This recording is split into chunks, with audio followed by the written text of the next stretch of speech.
একটি আদেশের মাধ্যমে এটাকে সাংবিধানিক মর্যাদা দিতে হবে। এটা কনস্টিটিউশন নয়, এটা হচ্ছে এক্সট্রা কনস্টিটিউশনাল অ্যারেঞ্জমেন্ট, যেটা কোন সরকার এরকম একটি পরিস্থিতি পড়লে দেওয়ার এখতিয়ার রাখে। এবং উনি আমাদের সাথে একমত হয়েছেন যে একটা আদেশের মাধ্যমে এটা হবে।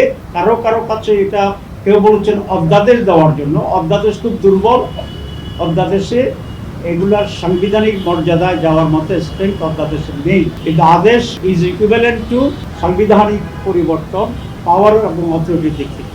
ইতিমধ্যে অনেক এক্সপার্ট কমিটি, ঐকমত্য কমিশন তৈরি করেছে, তারা বৈঠক করেছে।